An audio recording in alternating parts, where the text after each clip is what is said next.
Parents and students, आज मैं अपने बात की शुरुआत एक न्यूज़ से करता हूं जिसमें कहा गया है कि 50% वेटेज जो जेई और नीट एग्ज़ाम होगी उसमें एडमिशन्स का 50% वेटेज स्कूल के जो मार्क्स होंगे उससे दिया जाएगा।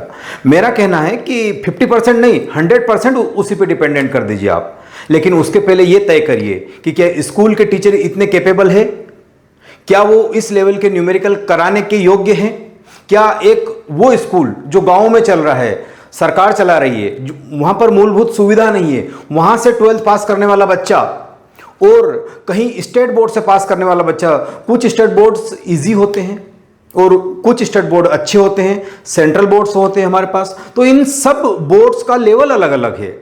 वहां से बच्चा आएगा तो अलग अलग लेवल, कहीं टफ लेवल है कहीं इजी लेवल है, तो बच्चों के साथ इनडायरेक्टली इनजस्टिस तो हो ही गया।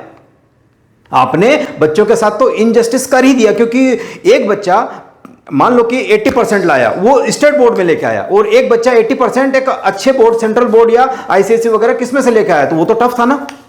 अब तो वहां का 80% और एक इजी जगह से 80% लेके आया, उन दोनों को इक्वल कैसे कर रहे हो? ये एक इनजस्टिस।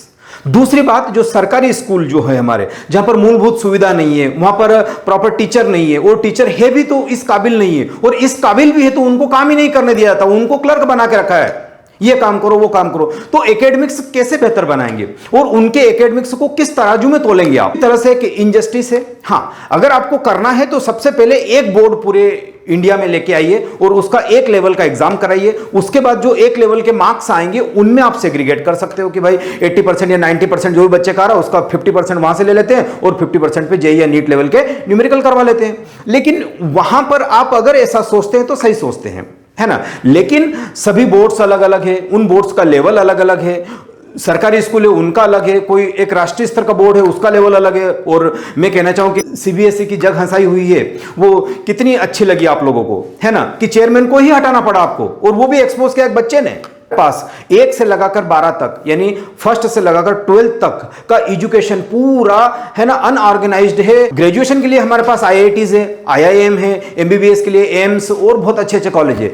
ग्रेजुएशन के लेवल पे, बैचलर्स के लेवल के, मास्टर्स के लेवल पे बहुत अच्छे इंस्टीट्यूशन है जिनकी रैंकिंग, है ना, ऑल ओवर वर्ल्ड के होराइजन पर देखी जाती है। लेकिन 1 से 12 तक का क्या, वहां तो सारे नेताओं ने अपने स्कूल खोल रखे, और वो स्कूल नहीं कहिए उसको, तो स्कूल जैसा पवित्र नाम रखिए ही मत, वो तो कि शॉपिंग मॉल है, वहां जूते मोजे कपड़े किताबें और ना जाने क्या क्या इनडायरेक्ट चीजें मिलती है। और एजुकेशन वो बाहर से लीजिए आप, कोचिंग से। अरे आपका पाप ही तो कोचिंग इंस्टीट्यूशन वाले धो रहे हैं, आपके स्कूल ही तो फेल हुए हैं। आपके स्कूल फेल हुए तो कोचिंग अस्तित्व में आई। अगर आपके स्कूल उतने कैपेबल होते, टीचर उतने कैपेबल होते, तो कोचिंग इंस्टीट्यूशन का अस्तित्व ही नहीं आता। आपका रायता फैला हुआ समेटने के लिए जो कोचिंग इंस्टीट्यूशन वाले लोग आए हैं, जो टीचर्स आए हैं और आज भी आपकी सेवाएं दे रहे हैं, और उन बच्चों को रिकरेक्ट करके वापस आईआईटी और नीट और जेईई में भेज रहे हैं ताकि वो एक बेहतर इंसान बने, बेहतर डॉक्टर से इंजीनियर बने, और विश्व होराइजन पर आपका नाम आ रहा है। That's all. तो ये जो बात आ रही है, ये स्कूलीकरण की जो बात आ रही है, इस पर सरकार को भी ध्यान देना चाहिए कि किस प्रकार से हमारा अनऑर्गेनाइज्ड स्कूल एजुकेशन 1 से 12 तक है। एक गांव का स्कूल, एक प्राइवेट स्कूल, है ना, एक स्टेट बोर्ड का स्कूल, एक सेंट्रल बोर्ड का स्कूल, इतने सारे जो चीजें हैं आपके पास मैट्रिक्स बना हुआ है, उनसे बच्चा निकल कर आ रहा, और उनको कहोगे कि जिस भी बोर्ड से जहां से भी आया उसका जो मार्क्स आए उसका 50% नीट में ले लेंगे, जेईई में ले लेंगे, तो ये तो एक इनजस्टिस हुआ ना। ये बगैर होमवर्क किया हुआ काम है।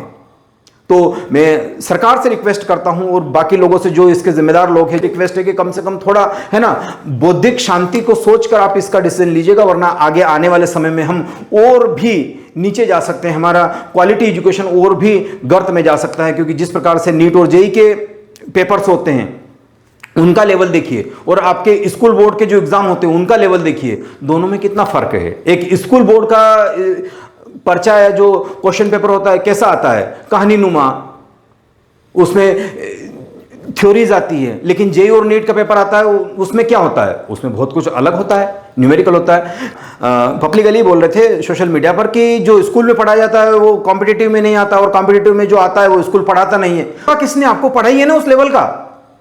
आपको किसने रोका कि जेईई लेवल का स्कूल में नहीं पढ़ाना? लेकिन आपके टीचर ही नहीं है, नोट्स में देख के कॉपी कर करके तो नोट कराते हैं वो लोग बच्चों को, वो क्या जेईई नीट पढ़ाएंगे? और उनके बिहाफ पे आप बोल रहे हो कि वो नहीं आता तो ये नहीं कराएंगे, ये नहीं आता तो वो नहीं करेंगे। अरे कराइए ना, लेकिन कैपेबिलिटी लाइए आप।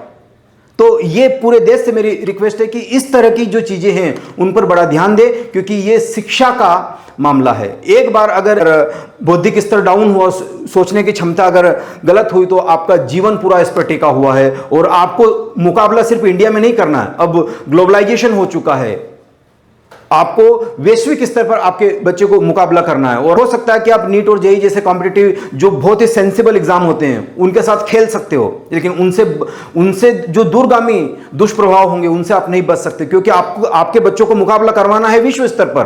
तो उस लेवल के बच्चे चाहिए ना, उस लेवल का आईक्यू चाहिए ना। तो ये जो चीजें थी इस पर थोड़ा सा ध्यान केंद्रित करें सरकार, और जो इसके जिम्मेदार लोग हैं इन्हीं के साथ। जय हिंद, जय भारत।